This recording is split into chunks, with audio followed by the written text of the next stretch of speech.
कब नाम हो गया यहाँ तक जाने थे। ठीक है, 1833 के एक्ट से उसका नाम ईस्ट इंडिया कंपनी पड़ गया था। ठीक, अब हम लोग अंग्रेजों का जो आगमन हुआ है यहाँ से शुरू करते हैं।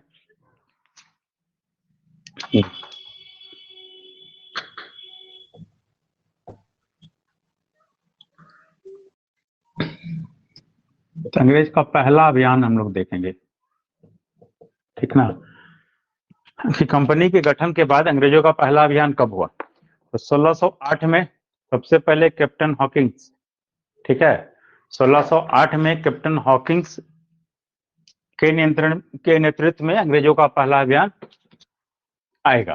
ठीक है, इसमें आपको जानना है कि अंग्रेज का जो पहला अभियान है वो कैप्टन हॉकिंस के नेतृत्व में आया। ठीक है, कैप्टन हॉकिंस के नेतृत्व में आया। समुद्री मार्ग से पहुंचेंगे, समुद्री मार्ग से भारत आने वाले पहले अंग्रेज होंगे। ठीक है, ये पहला दल होगा समुद्री मार्ग से जो भारत आ रहा है। तो ये हेक्टर नामक जहाज से कैप्टन हॉकिंस पहुंचे। ठीक है, इंफॉर्मेशन है सीधा, पीटी में जो फैक्चुअल इंफॉर्मेशन पूछता है तो आप जानेंगे। हेक्टर नामक जहाज था जिससे ये लोग का दल आया है। हेक्टर नामक जहाज से कैप्टन हॉकिंस के नेतृत्व में पहला अंग्रेजी दल पहुंचा। ठीक है, तो भारत में कहाँ पहुंचेगा, ये भारत में सूरत में पहुंचा। ठीक है, जैसा आप सबको पता है पुर्तगालियों के जो पहले पुर्तगाली थे वास्को डी गामा, पहले कहाँ पहुंचे, कालीकट पहुंचे, हम लोग जानते हैं, पहला पहुंचा तो हम लोग नाम याद रखते हैं। तो इनका जो दल है वो 1608 में सूरत पहुंचा, 1608 में सूरत। ठीक है, तो कैप्टन हॉकिंस के नेतृत्व में अंग्रेजों का पहला दल सूरत पहुंचा। जब ये सूरत पहुंचेगा तो उस समय यहाँ मुगल बादशाह जहांगीर है। ठीक है, मुगल बादशाह कौन यहाँ पे है, जहांगीर। फिर जहांगीर के दरबार में गया, जहांगीर के यहाँ गया, ये जहांगीर से मिला। ठीक ना, 1608 में आता है, उसमें जहांगीर है। 1600 में जो कंपनी की स्थापना हुई उस समय अकबर शासक था यहाँ पे। ठीक है, लेकिन जब 1608 में पहला दल हॉकिंस के नेतृत्व में सूरत पहुंचता है उस समय यहाँ पे जहांगीर का शासन है। ठीक है, और हॉकिंस जो है जेम्स फर्स्ट, इंग्लैंड का राजा कौन है उस समय, सारी बातें आपको ध्यान रखनी चाहिए। जेम्स फर्स्ट वहां का राजा है। तो जो हॉकिंस आएगा वो जेम्स प्रथम का एक पत्र लेकर के आएगा, मुगल राजा के नाम से एक पत्र लेकर के आएगा। ठीक है, और वो जहांगीर से मिलेगा। जहांगीर से मिला तो दरबार में इसने जहांगीर से जो बातचीत की है, ठीक है, तो प्रश्न आपसे आता है जहांगीर से किस भाषा में बातचीत किया। आपको पता है यहाँ के लोग फारसी जानते होंगे। ठीक है, तो अंग्रेजी फारसी जानता था, तो कैप्टन हॉकिंस ने फारसी भाषा में उससे बात की। ठीक है, तो फारसी भाषा में बात की, ये भी आपसे प्रश्न में आता है कि इसने दरबार में किस भाषा में बात की। तो ध्यान रखेंगे कैप्टन हॉकिंस ने जहांगीर से जो वार्ता की है दरबार में वो फारसी भाषा में बात की। और वहां पे इन लोगों ने सूरत में फैक्ट्री खोलने की अनुमति मांगी। ठीक है, बात करने के बाद क्या किया इसने, हॉकिंस ने सूरत में फैक्ट्री की अनुमति मांगी है। ठीक है, इसका मन था कि हम सूरत में एक फैक्ट्री खोले। तो जहांगीर का ही मन था अनुमति देने का, तो जहांगीर ने अनुमति दी है। ठीक है, फैक्ट्री की अनुमति मिली, अनुमति दी, लेकिन क्योंकि यहाँ पे दबाव था पुर्तगालियों का, पुर्तगाली दबाव था जहांगीर के ऊपर, तो पुर्तगाली दबाव में यह क्या करेगा कि तुरंत अनुमति रद्द भी कर दिया गया। ठीक है, तो यहाँ तक यही है, खाली जहांगीर ने अनुमति प्रदान की, लेकिन पुर्तगालियों के दबाव के कारण यह शीघ्र ही अनुमति रद्द कर दी गई। ठीक है, अनुमति रद्द कर दी, लेकिन फिर भी जहांगीर जो है वो हॉकिंस से प्रभावित हुआ, इसलिए उसने क्या किया, इसको इंग्लिश खां की उपाधि दे दी, इंग्लिश खान की उपाधि दी और मनसब घोषित किया कि आपको हम मनसब देते हैं। 400 का मनसब दिया, मनसब ये 400 का मतलब 400 की सेना का टुकड़ी का हेड को घोषित किया, ये 400 का मनसब है। तो 400 का मनसब प्रदान किया और खान की उपाधि दी, इंग्लिश खान की उपाधि दी, क्योंकि वो हॉकिंस से प्रभावित था, पुर्तगालियों के दबाव में पूरी तरह से अनुमति नहीं दे पाया, अनुमति देने के बाद उसको रद्द करना पड़ा। ठीक है, लेकिन उसको खान की उपाधि और मनसब देकर के उसको सम्मानित करने का काम किया।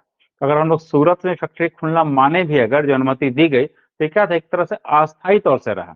इसलिए आपको बहुत सारी किताबों में, बहुत सारे एग्जाम्स में आता है कि सूरत में पहली फैक्ट्री थी। तो विवाद वैसे एग्जाम में बिल्कुल नहीं होता जहां एक 4 ही विकल्प होते हैं और सूरत ऑप्शन होता है और मछलीपट्टनम ऑप्शन नहीं होता, वहां तो कोई विवाद ही नहीं होता। अब सूरत पहला फैक्ट्री कर लेते हैं, क्योंकि वहां पे फैक्ट्री खोलने की अनुमति मिली और रद्द हुआ, ठीक है। लेकिन अब के समय में चूंकि क्वेश्चन में आने लग गया है कि इनमें से कोई नहीं उपरोक्त से अधिक, इसलिए आपके लिए एक समस्या ये है, ठीक है। लेकिन अगर अस्थाई फैक्ट्री पूछेगा तो हम लोग सूरत अस्थाई फैक्ट्री 1608 नहीं करेंगे, ठीक है। अगर अस्थाई फैक्ट्री कर दिया हो मेंशन तो सूरत का नहीं कीजिएगा, बाद में खुलेगा, उसका चर्चा करेंगे आगे, ठीक है। अस्थाई तौर से हम लोग उसको मान सकते हैं, ठीक। फिर 1611 में क्या होना है, इसके बीच में 1608 के बाद घटनाक्रम होगा 1611 का। 1611 में अंग्रेज का कैप्टन मिडल्टन है, मिडल्टन अंग्रेजी कैप्टन थे मिडल्टन, ठीक है। तो मिडल्टन ने क्या किया, इसने पुर्तगालियों को हराया सवाली में, ठीक है। इसने सवाली नामक स्थान पे पुर्तगाली को हराया, ठीक है। तो अब पुर्तगाली थोड़ा पराजित हुए पहली बार अंग्रेज से यहाँ पे, तो मुगल बादशाह पे जो पुर्तगालियों का दबाव था वो कम गया, ठीक है। अभी आप तुरंत पढ़े कि कैप्टन हॉकिंस के समय में जो अंग्रेजों ने फैक्ट्री खोलने की अनुमति चाही, वो इसलिए रुक गई कि पुर्तगालियों का मुगल बादशाह पे एक दबाव काम कर रहा था, ठीक है।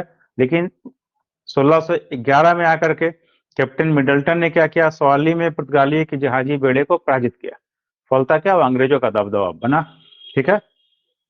इसके घटना के बाद 1613 में जब 1611 में पुर्तगाली को पराजित हो गए तो जहांगीर को ऐसे क्या हुआ, पुर्तगाली दबाव कम गया। 1613 में इन लोगों ने, जहांगीर ने सूरत में फैक्ट्री खोलने की अनुमति दे दी और 1613 में सूरत में फैक्ट्री स्थापित हो गई, ठीक है। अब ये आपका है फैक्ट्री स्थापित हो गया कब, सूरत में अस्थायी तौर से फैक्ट्री 1613 में स्थापित हो गया, ठीक। इसके पूर्व हमको जानना है 1613 के पहले ये लोग साउथ इंडिया में एक फैक्ट्री स्थापित करेगा, ये आपको ध्यान रखना पड़ेगा। इसके पूर्व 1611 में, 1613 में सूरत में, क्योंकि सूरत को हम लोग 1608 से देख रहे थे इसलिए 13 तक ले आए, लेकिन इसके पहले ही 1611 में, ठीक है। 1611 में अंग्रेजों ने गोलकुंडा के मुख्य बंदरगाह मछलीपट्टनम में व्यापारी कोठी स्थापित की थी। मछलीपट्टनम जो है 1611 में लोगों ने कहा किया है, मछलीपट्टनम में फैक्ट्री स्थापित की। 1611 में मछलीपट्टनम में इन्होंने पहली फैक्ट्री स्थापित की थी। तो दक्षिण भारत का पहला पूछता है तो कहीं कंफ्यूजन तो होता नहीं, हम लोग मछलीपट्टनम कर लेते, ठीक है। सूरत ऑप्शन में नहीं रहेगा तभी मछलीपट्टनम में कोई दिक्कत नहीं। अस्थायी तौर से पूछेगा तब तो बिल्कुल सूरत कीजिएगा, अस्थायी सूरत की फैक्ट्री पूछेगा तब तो 1613 कीजिएगा, ठीक है। इस तरह से इनकी व्यापारिक फैक्ट्री मछलीपट्टनम में स्थापित थी 1611 और 13 में सूरत में अस्थायी तौर से स्थापित हो गई, ठीक। फिर हम लोग यहाँ पे थोड़ा जानेंगे, आगे घटनाक्रम बढ़ेगा। 1632 में गोलकुंडा से, कहाँ के राजा से, 1632 में गोलकुंडा के सुल्तान ने इनको 500 पेगोडा वार्षिक कर के बदले एक गोल्डन फरमान दे दिया, ठीक है। गोलकुंडा के जो सुल्तान हैं वो उसको कहेंगे क्या कि आप हमको 500 पेगोडा वार्षिक कर दे, और इसके जगह में मिला क्या, गोलकुंडा के राजा ने 500 पेगोडा, कल भी हम लोग चर्चा किए थे, एक तरह का सोना सिक्का है, ठीक है। ये क्या था, पेगोडा स्वर्ण सिक्का है, ठीक ना। यही 500 वार्षिक कर तय किया इन लोगों ने, ठीक है, कि वार्षिक कर दीजिए। और एक गोल्डन फरमान दे दिया, सुनहला फरमान, जिससे अंग्रेजों को गोलकुंडा राज्य के बंदरगाहों में व्यापार करने की अनुमति मिल गई। इससे क्या फायदा होना था अंग्रेजों को, 500 पेगोडा वार्षिक देने के बाद गोलकुंडा राज्य में जितने बंदरगाह हैं उसमें स्वतंत्रता पूर्वक व्यापार करने की अनुमति अंग्रेजों को गोलकुंडा के शासक ने दे दिया, ठीक है। इस तरह हम लोग देख रहे हैं कि अब अंग्रेज यहाँ पे व्यापारिक रूप से स्थापित हो रहे हैं, ठीक ना। 1608 में पहला दल आएगा हॉकिंस के नेतृत्व में। तथ्य आपको ध्यान रखने थे कि हेक्टर नामक जहाज से आया, सूरत पहुंचा, ठीक है। इसका तो आपको ध्यान रखना था, जहांगीर से जब ये दरबार में मिलेगा तो इसने फारसी भाषा में बात की, सारी चीज आपसे प्रश्न के रूप में आते हैं एग्जाम में, ठीक है। जहांगीर ने क्या किया इनके साथ, तो सूरत में पहले फैक्ट्री खोलने की अनुमति दी, लेकिन पुर्तगालियों के दबाव के कारण अनुमति रद्द कर दी गई, ठीक। अगला इंफॉर्मेशन आप जानेंगे, जहांगीर हॉकिंग से प्रभावित हुआ, इसलिए उसको इंग्लिश खान की उपाधि और 400 का मनसब प्रदान किया। ठीक, फिर हम लोग जानेंगे 1611 में पुर्तगालियों का दबाव थोड़ा कमा। कैसे कमा? तो मिडल्टन ने सवाली में पुर्तगालियों को पराजित किया। ठीक है, इसका हम लोग अगला जानेंगे 1613 में। इस पराजय के बाद जब जहांगीर पे दबाव कम गया तो जहांगीर ने 1613 में क्या किया? सूरत पे फैक्ट्री खोलने की अनुमति दे दी और इस तरह सूरत में अस्थायी फैक्ट्री 1613 में सामने आ गया।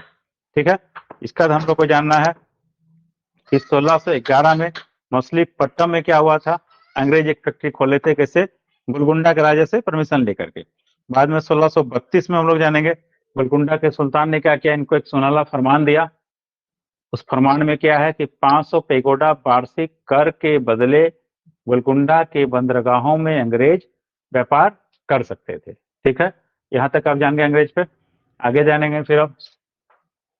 ठीक है, प्रयास कीजिएगा कि जो चीजें हैं तथ्य है नोट्स के साथ ऐड डाउन कर ले। ठीक है, अगर आप चाहेंगे तो कर सकते हैं, अगर मुश्किल होगा तो फिर से थोड़ा बाद में देख के थोड़ा कर लीजिएगा। देखिए 1639 में, अब हम जानेंगे 1639 1639 में क्या होना। तो फ्रांसिस डे ने, अब यहाँ पे एक आएंगे फ्रांसिस डे को हम लोग जानेंगे। फ्रांसिस डे ने चंद्रगिरी के राजा से मद्रास पट्टे पे लिया। क्या हुआ? 1639 में अभी लोग क्या करेंगे? मद्रास को पट्टे पे लिया गया। मद्रास पट्टे पे मतलब किराए पे एक तरह से लिया है। किसके पास था ये? चंद्रगिरी के शासक के पास था। चंद्रगिरी के राजा से मद्रास का पट्टा प्राप्त कर लिया। ठीक है, चंद्रगिरी के शासक से इन लोगों ने मद्रास का, हाँ ठीक है, मद्रास का पट्टा प्राप्त किया। ठीक, और उसकी क्या कर दी इन लोगों ने? किलाबंद कराई। एक पट्टे पर लिया और किलाबंद कोठी बनाई। ठीक है, इस मद्रास को क्या करेगा ये लोग? घेर दिया, दुर्ग बना लिया, किलाबंद कोठियां स्थापित कर लिया। इसी का नाम क्या पड़ा? फोर्ट सेंट जॉर्ज रखा गया। ठीक है, इसका नाम क्या हो गया? Fort Saint George. ये आपसे पूछता है फोर्ट सेंट जॉर्ज, मद्रास का जो किलाबंद कोठी है उसका नाम फोर्ट सेंट जॉर्ज पड़ गया। और यही बाद में जाकर के क्या होगा? अंग्रेजों का मुख्यालय बनेगा। ठीक है, फोर्ट सेंट जॉर्ज इसका नाम हो गया। 1641 में जाके ये अंग्रेजों का मुख्यालय हो गया। 1641 में ये मुख्यालय बना। ठीक है, देखिए अब हम लोग एक तरह से उसको वहां से शुरू किए थे 1608 से लेकर के, तो फैक्ट्री स्थापना और चंद्रगिरी तक हम लोग गए हैं। ठीक है, एक अभियान था जो आया और साउथ इंडिया में जो डेवलपमेंट था वहां पे हम लोग देखे। ठीक है, अब इसके साथ एक दूसरा अभियान देखेंगे। ठीक है, पहला अभियान के बाद दूसरे अभियान के बांट के इसको हम लोग आपको बताने का प्रयास कर रहे हैं, थोड़ा सुविधाजनक रूप से क्रम से स्थापित हो जाए इसलिए। ठीक है, आप ईस्वी सन का ये ऐसे नहीं देखेंगे, क्षेत्र वाइज को हम लोग बांटने का प्रयास कर रहे हैं। इसको पूरे अंग्रेज का जो आगमन है उसको कैसे क्षेत्र वाइज बांट के हम लोग देख ले, इसलिए ईस्वी सन आपको बार ऊपर नीचे होगा। आप एक तरह से ही बांट सकते हैं, तो ईस्वी सन से बढ़े या क्षेत्र वाइज हम लोग बांटे। अब फिर हम लोग यहाँ पे देखते हैं दूसरा अभियान, स्पष्ट होगा धीरे धीरे आपको। 1615 में दूसरा अभियान। ठीक है, देखिए अभी तो हम लोग वहां तो पहुंचे थे 1632-39 तक, लेकिन इस बीच में फिर जो सूरत में दूसरा अभियान आएगा उसको भी हम लोग देखेंगे। नॉर्थ इंडिया में जो दूसरा अभियान आ रहा है उसको देखेंगे। 1615 में सर थॉमस रो आएंगे।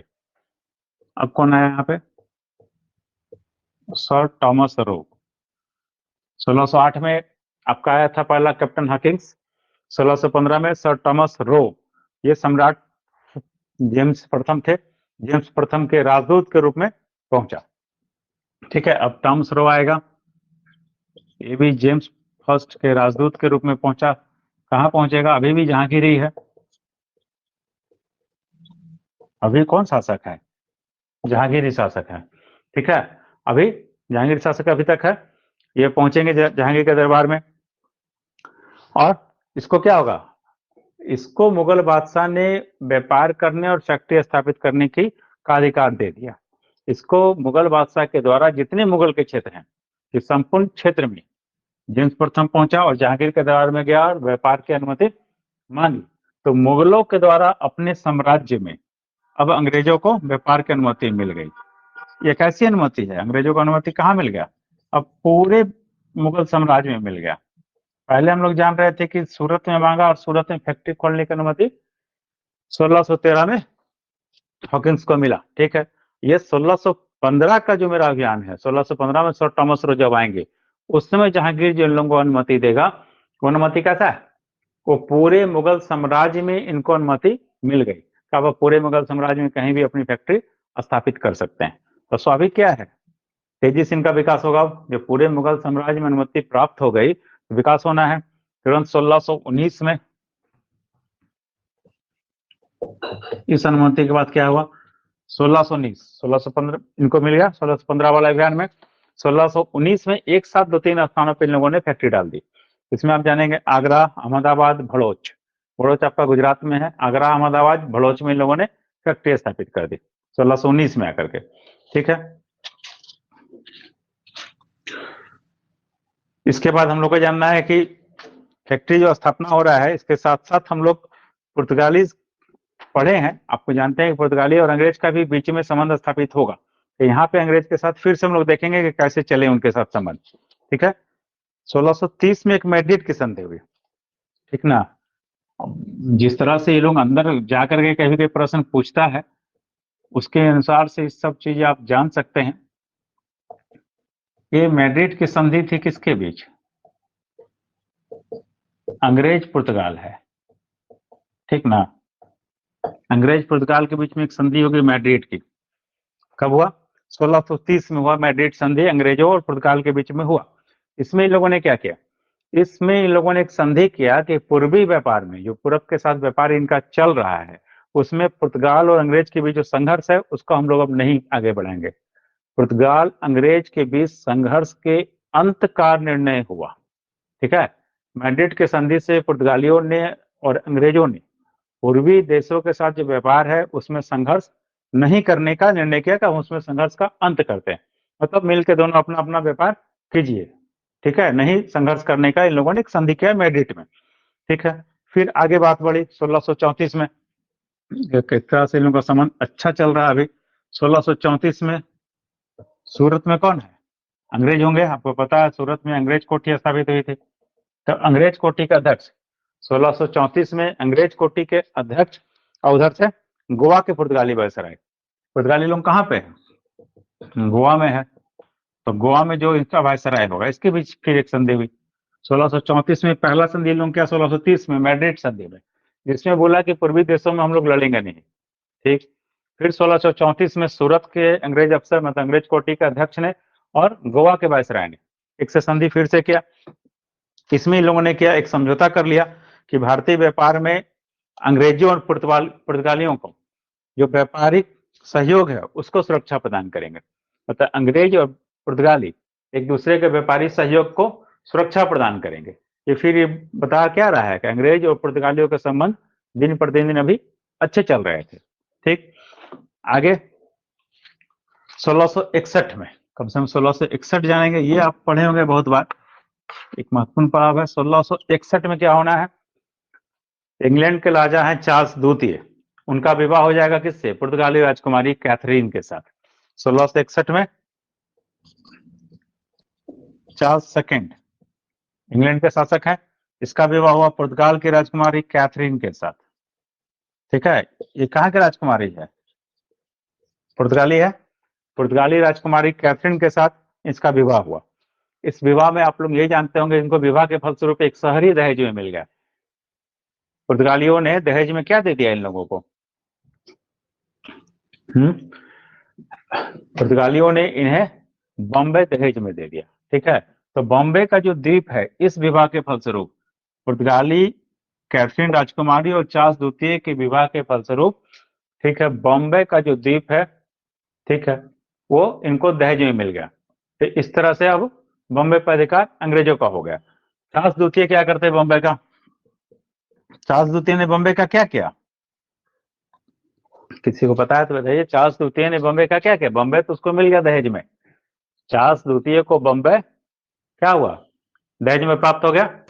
तो चार्ल्स द्वितीय बॉम्बे का क्या करेगा, चार्ल्स द्वितीय ने 1668 में 1668 में, ठीक है, श्वेता जी रिप्लाई करने के 10 पॉइंट पे दे दिया। ठीक है, 1668 में बॉम्बे को किराए पे दे दिया ईस्ट इंडिया कंपनी को।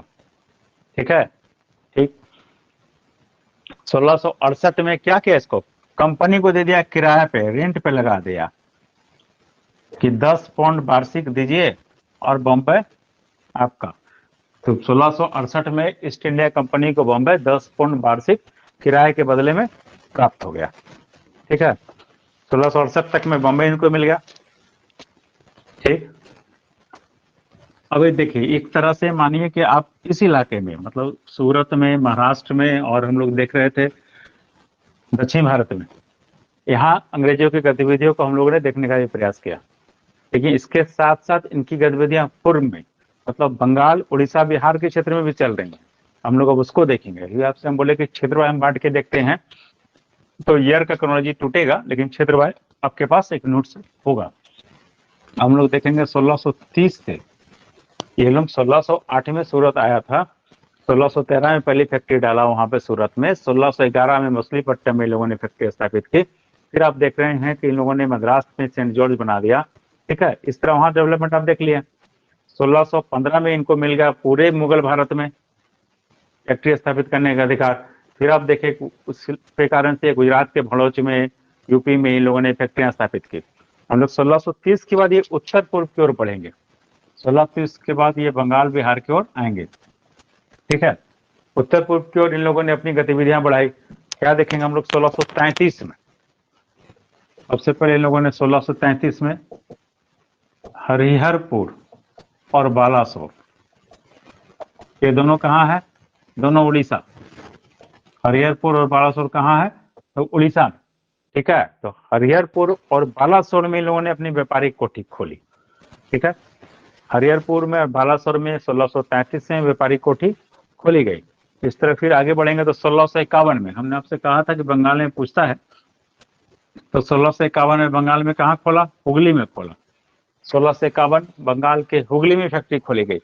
ठीक है, किसके नेतृत्व में खुला यहाँ पे, ये आपको ध्यान रखना पड़ेगा। इधर आपका फैक्ट्री में कौन किसके नेतृत्व में खुल रहा है नहीं पूछ रहा था आपसे, सूरत खाली पूछता है कैप्टन हॉकिंस को मिला, थॉमस रो को पूरे मुगल साम्राज्य में व्यापारिक कोठी खोलने का अधिकार मिला, ये आपसे आएगा प्रश्न में। इसके बाद जब यहाँ आएंगे तो आपसे फिर आएगा हुगली में जो फैक्ट्री खुल रहा है किसके अधीन खुला, वो ब्रिजमैन के नेतृत्व में खुला। ब्रिजमैन, ठीक है, 1651 में ब्रिजमैन के नेतृत्व में हुगली में इन लोगों ने अपनी फैक्ट्री स्थापित की। इसके बाद पटना, ढाका, कासिम बाजार में कोठियां खोली गई। ठीक है, 1651 में खुला, उसका इन लोगों ने पटना में, ढाका में, कासिम बाजार में फैक्ट्रियां खोली। ठीक है,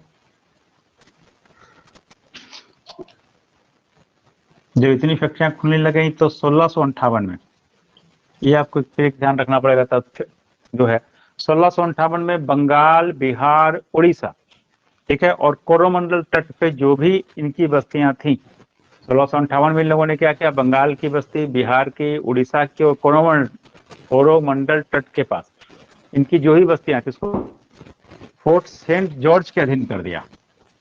किसके अधीन चला गया ये लोग, सेंट जॉर्ज के अधीन। ठीक है, तो फोर्ट सेंट जॉर्ज कहाँ है ये, अभी तुरंत हम लोग इसको पढ़ के चलने आ गए हैं। ठीक है, धीरे धीरे ध्यान रखने का प्रयास करेंगे, एक दो बार रिविजन करेंगे, आएगा दिमाग में। फोर्ट सेंट जॉर्ज मद्रास में जिन लोगों ने किलाबंद की थी, ठीक है, उसका नाम पड़ा है फोर्ट सेंट जॉर्ज। जब ये इनका विस्तार बिहार, उड़ीसा, बंगाल में हो जाएगा तब ये लोग क्या करेंगे। ठीक है, ये लोग 1658 में इन सभी का नियंत्रण कहाँ दे दिए, फोर्ट सेंट जॉर्ज को दे दिए। मतलब प्रारंभ में इनका नियंत्रण कहाँ से हो गया, मद्रास से हो रहा है। ठीक है, जब बंगाल से नियंत्रण शुरू होगा तो फिर इसको हम लोग पढ़ेंगे कि बंगाल से कब शुरू हुआ। ठीक है, अभी आप जान रहे हैं कि इसका नियंत्रण मद्रास से हुआ, फोर्ट सेंट जॉर्ज से नियंत्रण स्थापित किया गया। ठीक है,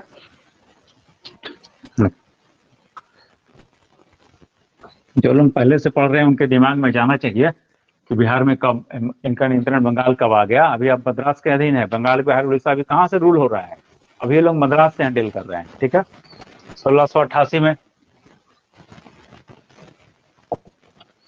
1688 में बॉम्बे का गवर्नर है जॉन चाइल्ड। ठीक है,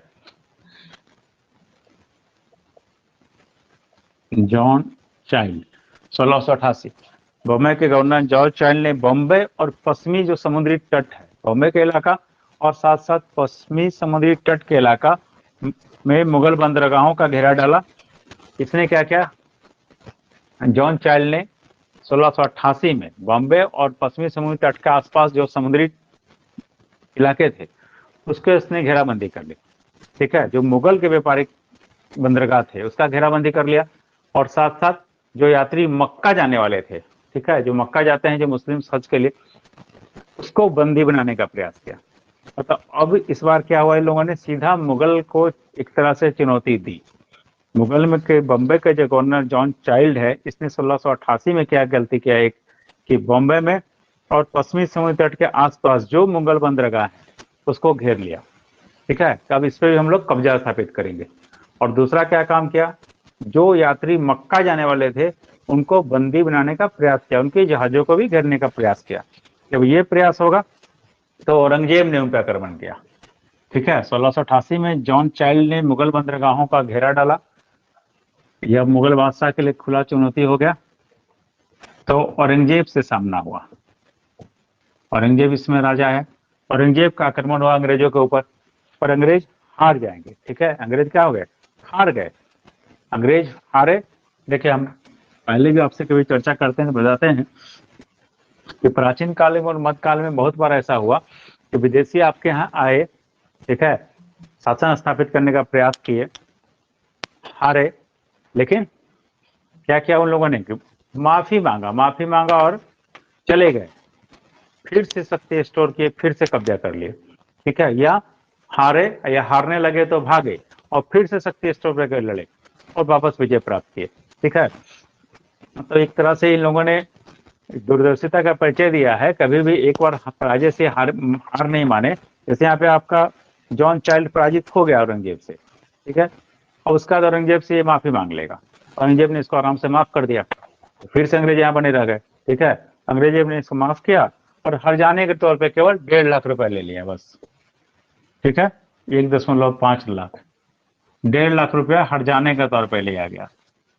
ठीक है, तो आपको यही इंफॉर्मेशन एक ध्यान रखना चाहिए कि 1688 में बॉम्बे के गवर्नर जॉन चाइल्ड ने जब मुगल बंदरगाहों पर कब्जा करने का जो प्रयास किया तो औरंगजेब से उसका सामना हुआ, और इस संघर्ष में औरंगजेब की विजय होगी।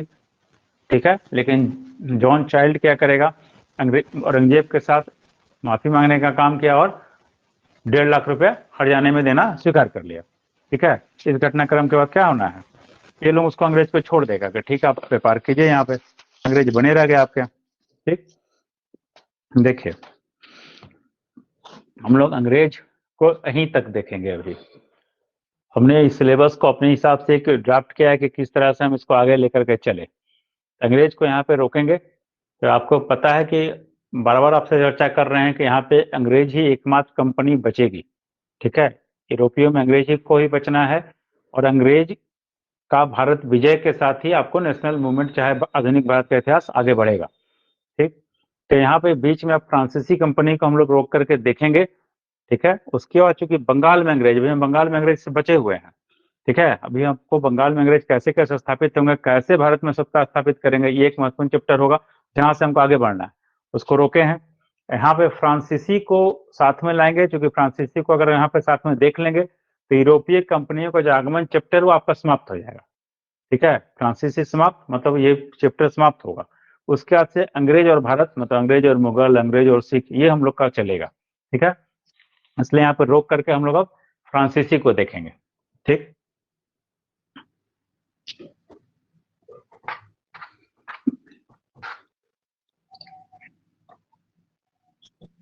हमको पढ़ना है फ्रांसीसी कंपनी।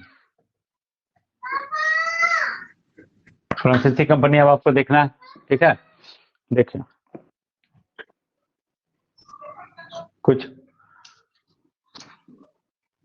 जिस तरह इसके पहले हम लोग पढ़े कि पहली व्यापारिक कंपनी अगर आप देखेंगे जो भारत में व्यापार करने के लिए स्थापित हो रही है तो कौन सी कंपनी है, पहली व्यापारिक कंपनी है जो पूर्वी देशों या भारत के साथ व्यापार करने के लिए स्थापित हुई, ऐसी पहली कंपनी कौन हो गई।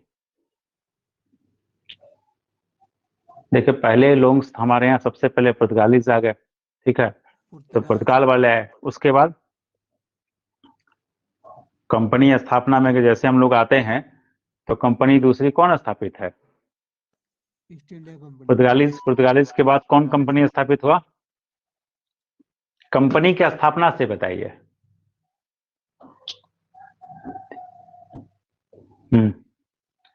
इंग्लिश की डच।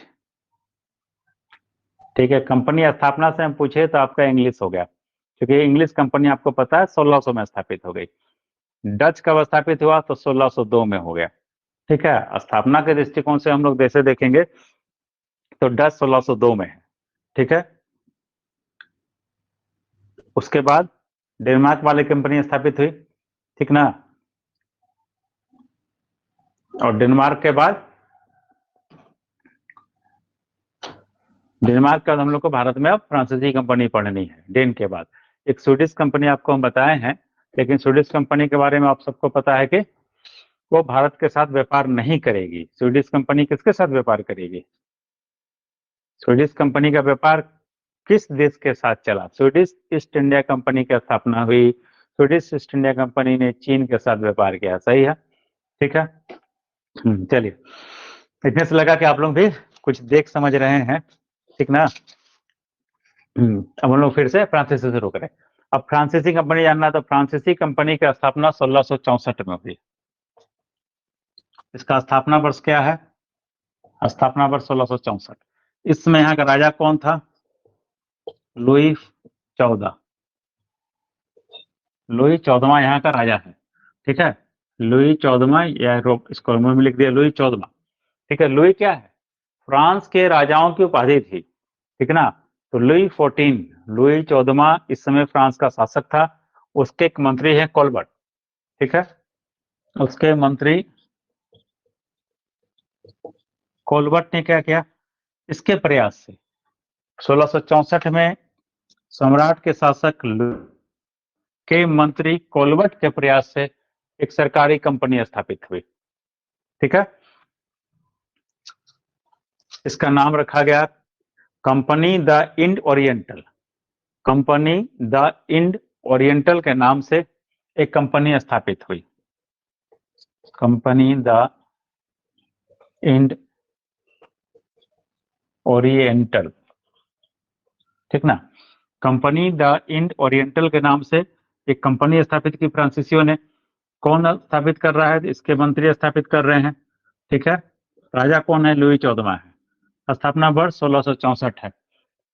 इसके पहले जो आप कंपनी पढ़े, डच का पढ़े या इंग्लिश का पढ़े या डेन पढ़े, जो भी आप जाने, उस सब में आप देख रहे थे कि कंपनियां स्थापित हो रही है और वहां की सरकार उसको आज्ञा पत्र दे करके, मान्यता दे करके व्यापार के लिए भेज रही है। यहाँ पे ऐसा नहीं है। यहाँ पे कौन कर रहा है स्थापना? सरकार के मंत्री के द्वारा स्थापित हो रही है, ठीक है। लुई 14वें के समय में उसके मंत्री ने स्थापित की। तो ये कैसी कंपनी थी? सरकारी कंपनी थी, इसलिए मंत्री ने स्थापित की। इसमें सारा निवेश किसका था? सरकारी निवेश है। मतलब यूरोप की दूसरी कंपनियों और फ्रांसीसी कंपनियों में अंतर, एक बड़ा अंतर यह है कि फ्रांस की जो कंपनी आप देख रहे हैं वो सरकारी कंपनी थी, इसमें सरकारी निवेश था पूरी तरीके से, और सरकारी क्रम में ही स्थापित हुआ था, ठीक। आगे देखेंगे हम लोग इसका दल। अब फ्रांसीसी अभियान देखेंगे। फ्रांसीसी अभियान कब आता है मेरे यहाँ? 1664 में तो कंपनी स्थापित हो गई। आप सबको पता है कंपनी की स्थापना के बाद कोई ना कोई अभियान या दल चलेगा भारत की ओर, ठीक है। तो फ्रांसीसी पहला दल 1667 में भारत की ओर आया। 1667 में हम लोग जानेंगे फ्रेंको केरो के नेतृत्व में, ठीक है। 1667 फ्रेंको केरो, ठीक ना। फ्रेंको बिंदु दे सकते हैं, फ्रेंको केरो के नेतृत्व में निकला। इसके साथ मरकरा था, एक ईरान का निवासी मरकरा भी था। फ्रेंको केरो के साथ कौन था? एक व्यक्ति, उसका नाम था मरकरा, ये ईरान का था, ठीक ना। फ्रेंको केरो फ्रांस से चला, अपने साथ में मरकरा को लेकर चला था ये, ठीक है। फ्रेंको केरो के नेतृत्व में पहला अभियान वहां पे 1667 में फ्रांस से निकला और ये पहुंचेगा इंडिया। और 1668 में इसने भी क्या किया? 1668 में एक फैक्ट्री की स्थापना कर दी। कहाँ कर दी? जो भी फैक्ट्री स्थापित करेगा ये फ्रांस का प्रथम फैक्ट्री होगा। फ्रांस का प्रथम फैक्ट्री कहाँ स्थापित किया गया? ठीक है, श्रीकांत जी लिख रहे हैं सूरत में, तो सही है। अब ध्यान रखिएगा, अंग्रेजों ने भी सूरत में किया और इसने भी सूरत में ही पहली फैक्ट्री स्थापित कर दी। ठीक है, 1668 में इन लोगों ने पहली फैक्ट्री सूरत में स्थापित कर दी। ठीक, साथ साथ यहाँ पे कौन कर रहा है, फ्रेंको केरो के नेतृत्व में स्थापित है। आपसे पूछेगा सूरत की फ्रांसीसी फैक्ट्री जो है वो किसने स्थापित की है, तो फ्रेंको केरो के द्वारा स्थापित हुई। इसके साथ एक व्यक्ति और आया था, कौन, मरकरा। हम नाम बता रहे हैं आपको, एक और आदमी आया है साथ में, उसका नाम है मरकरा। ये क्या करेगा, ये मिलेगा वहां जाके गोलकुंडा के शासक से, गोलकुंडा के सुल्तान से मिला और इसने 1669 में एक अधिकार प्राप्त किया। 1669 में गोलकुंडा से अनुमति लिया, गोलकुंडा के सुल्तान से अनुमति लेगा और मसूलीपट्टनम में दूसरी फैक्ट्री स्थापित करेगा। ठीक है, अब देख रहे होंगे, इससे आपको समझ में आएगा मसूलीपट्टनम कि इस समय हम लोग देखते हैं सूरत और मसूलीपट्टनम प्रमुख केंद्र है। जितने भी लोग आ रहे हैं आपकी फैक्ट्री आप मसूलीपट्टनम में देख रहे हैं या सूरत में देख रहे हैं, ठीक ना। तो मसूलीपट्टनम में इसने अपनी दूसरी फैक्ट्री स्थापित की, लेकिन उसमें नेतृत्व किसका है, मरकरा का है। पहला फैक्ट्री फ्रेंको कैरो के नेतृत्व में, दूसरी फैक्ट्री इसकी मछलीपट्टनम में मरकरा के नेतृत्व में स्थापित हो गई।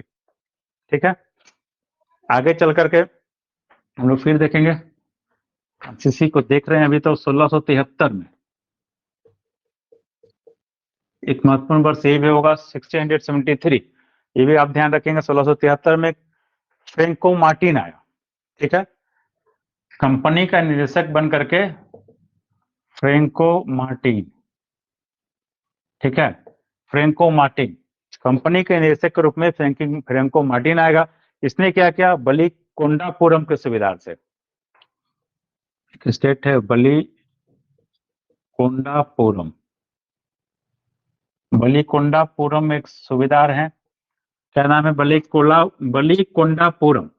ठीक है, फ्रेंको मार्टिन ने बलिकोंडापुरम के सुबेदार शेर खान लोदी से, ठीक है, एक गांव प्राप्त कर लिया। ये फ्रेंको मार्टिन 1673 में जब आता है तो ये बलिकोंडापुरम के सुबेदार हैं शेर खान लोदी। कौन है, तो शेर खान लोदी से क्या लिया इसने, एक गांव मांगा, एक गांव ले लिया। ठीक है, और इसी गांव में क्या किया, जो फ्रांसीसी बस्ती स्थापित कर दी। इस गांव में एक फ्रांसीसी बस्ती स्थापित की। यही फ्रांसीसी बस्ती क्या हो जाएगा, यही फ्रांसीसी बस्ती आपका पांडिचेरी बना।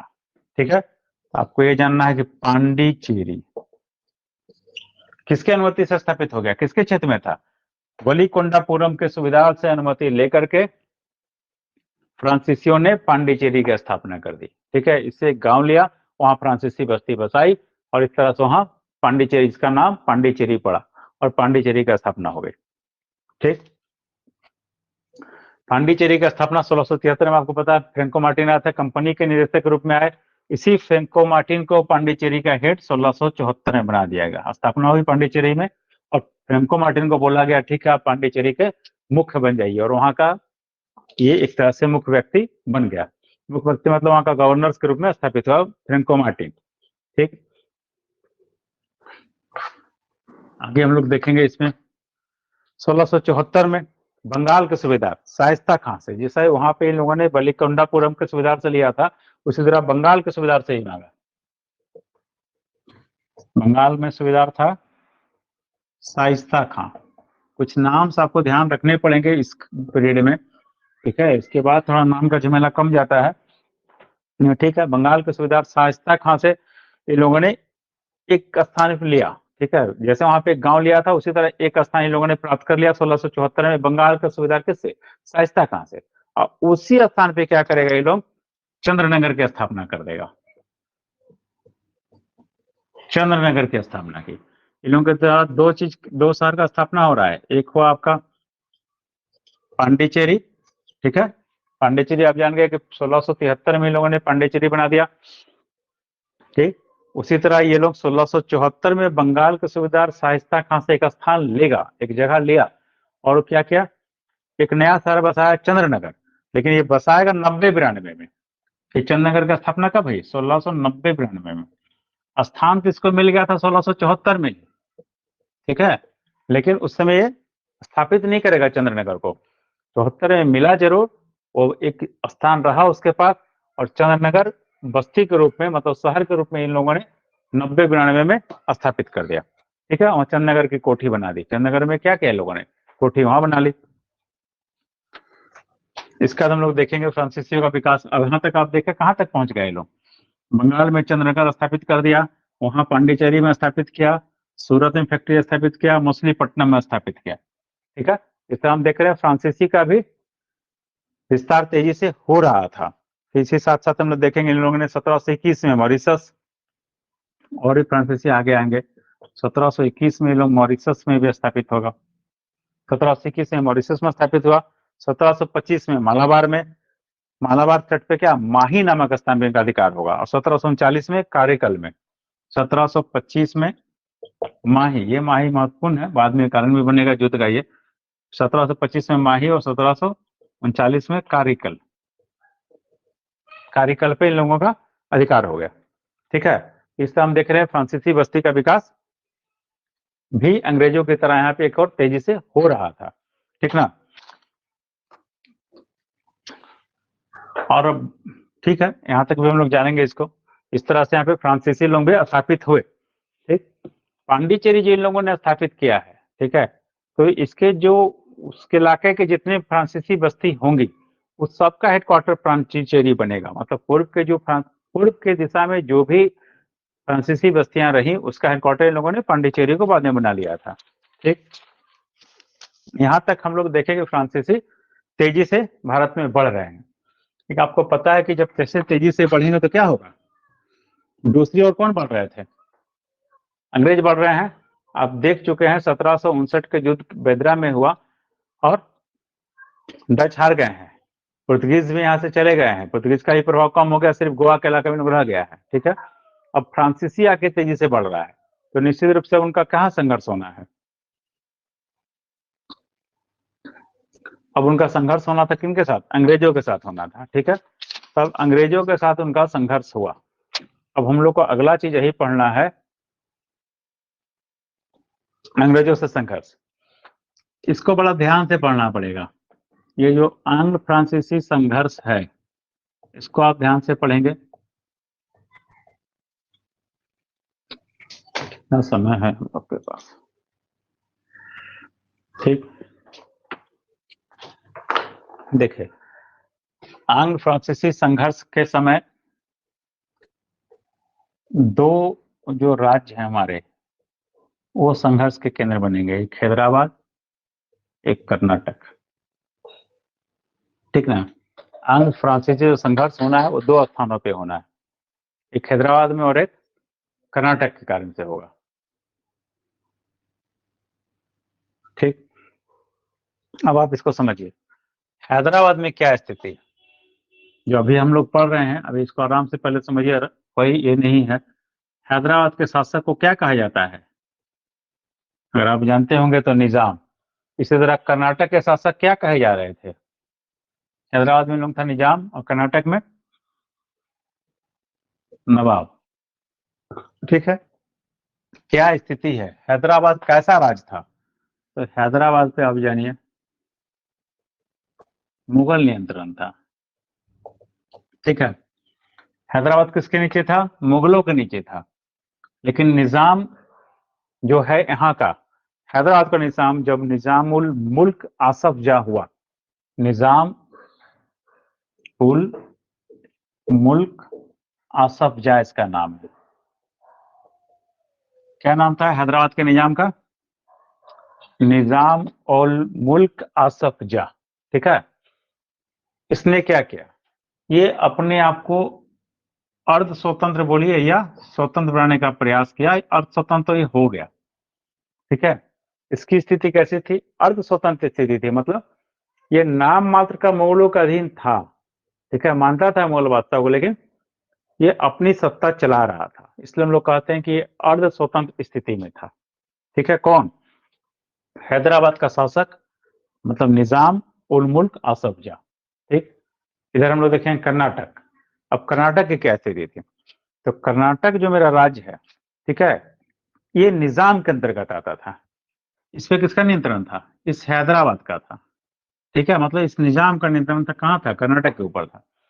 लेकिन जिस तरह हैदराबाद के निजाम ने अपने आप को मुगल से अलग कर लिया था या अलग करने का प्रयास कर रहा था, स्वतंत्र हो गया था मान के चलिए आप, उसी तरह कर्नाटक का जो नवाब होगा वो क्या कर रहा है, वो भी अपने आप को निजाम से अलग कर रहा था कि हम आपसे अलग हैं, हम स्वतंत्र हैं। ठीक है, यहाँ था, कौन है कर्नाटक का नवाब?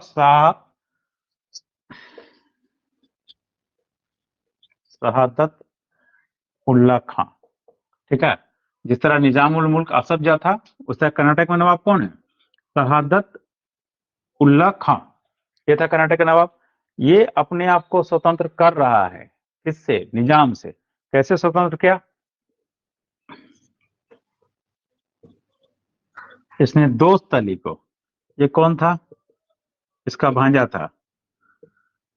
ठीक ना, आराम से बहुत सारे नाम आपको पढ़ने पड़ेंगे अभी यहाँ पर, थोड़ा सा आपको हिस्ट्री में लगेगा, यहाँ के बहुत सारे नाम हैं, लेकिन ध्यान से अगर बना के रखेंगे दिमाग में तो सेट करेगा।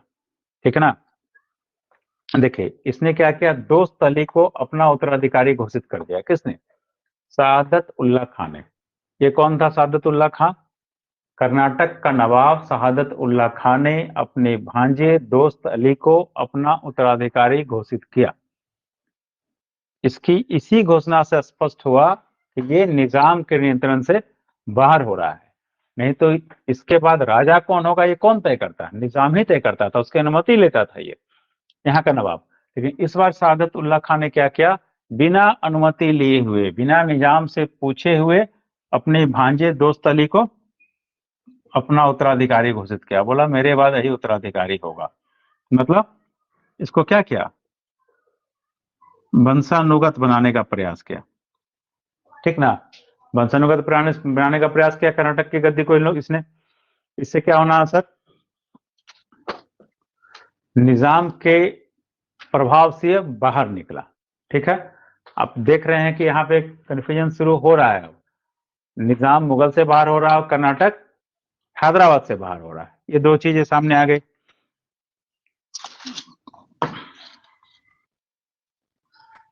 इसी बीच में घटनाक्रम होगा अब 1741 में मराठों ने आक्रमण कर दिया, कहाँ? कर्नाटक पर। ठीक है, जब ये घटनाक्रम एक तरफ चल रहा है कि ये निजाम से अलग हो रहा है, उसी समय 1741 में मराठों ने कर्नाटक पर आक्रमण किया। ठीक है, और इस आक्रमण में क्या करेगा, ये जो दोस्त अली है जिसको ये बनाना चाहता था, ठीक है, उसकी हत्या कर दी। इस दोस्त अली की, मराठों का आक्रमण क्या होना है, दोस्त अली की हत्या हो गई। ठीक है, दोस्त अली की हत्या हुई और इसके दामाद थे चंदा साहब। अब दोस्त अली के एक दामाद है। अब अभी तक हम लोग कहाँ पे थे, शहादत उल्ला खान ने अपने भांजे दोस्त अली को उत्तराधिकारी घोषित किया, मराठों ने आक्रमण किया और इस दोस्त अली की क्या कर दी, हत्या कर दी। अब इस दोस्त अली का क्या है, एक दामाद है, दामाद का नाम है चंदा साहब। ठीक है, इस हिसाब से हम कह रहे हैं, यहाँ पे आपको थोड़ा सा लगेगा, लेकिन फिर भी क्रम से सेट कीजिए। सादत अली खान ने दोस्त अली को बनाया उत्तराधिकारी, मराठों के आक्रमण में दोस्त अली खान की मृत्यु हुई, दोस्त अली का एक दामाद है चंदा साहब, इसको मराठों ने क्या किया, बंदी बनाने का काम किया। ठीक है, जब ये घटनाक्रम हुआ, अब कर्नाटक का नवाब क्या कर रहा था, निजाम से अलग हो रहा था ना, लेकिन अब क्या हो गया, यहाँ पे कर्नाटक का नवाब का तो हत्या हो गया, और जो इसके बाद उत्तराधिकारी हो सकता था चंदा साहब, वो कहाँ चला गया, वो तो मराठों ने बंदी बना लिया। ठीक है, जब ये घटनाक्रम आया तो इसमें जो निजाम होगा वहां का, असफ जो वहां जो बैठा हुआ है हैदराबाद में, ठीक है, इसको मौका मिला कर्नाटक में हस्तक्षेप करने का। ठीक है, और निजाम आसफ जान ने अनवरुद्दीन को कर्नाटक का नवाब बना दिया। ये जो घटनाक्रम हुआ, तो इस निजाम आसफ जा को मौका मिला और निजाम ने फिर से कर्नाटक में अपनी सत्ता स्थापित करने का प्रयास किया, और अनवरुद्दीन लिख रहा है नीचे तक, ठीक है, अनवरुद्दीन को कर्नाटक का नवाब बना दिया। ठीक है, इस तरह से आप देख रहे हैं क्या स्थिति है।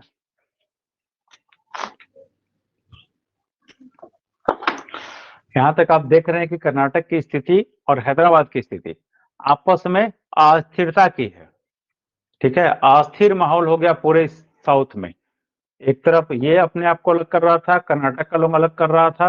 तो कर्नाटक में जब मराठों का आक्रमण हुआ तो कर्नाटक के शासक की हत्या हो गई। हत्या होने के बाद फिर से निजाम को मौका मिला और निजाम ने फिर से अपने शासक बना दिया और अनवरुद्दीन कर्नाटक का नवाब बन गया। ठीक है, चलिए यहाँ तक आपको हम पृष्ठभूमि में अभी चर्चा इसलिए किए हैं कि अब आंग्ल फ्रांसीसी जब आप पढ़ेंगे तो फिर से हैदराबाद और कर्नाटक सामने आएगा। ठीक है, इसलिए पृष्ठभूमि आपके ध्यान में रहे, इसके लिए हमने आपसे पहले ही हैदराबाद और कर्नाटक की जो आंतरिक स्थिति है उसकी चर्चा कर दी है। ठीक है, एक बार इसको दिमाग में ले आएंगे तो आगे फिर से सामने आएगा आपका, आपको थोड़ा सुविधा होगा। ठीक।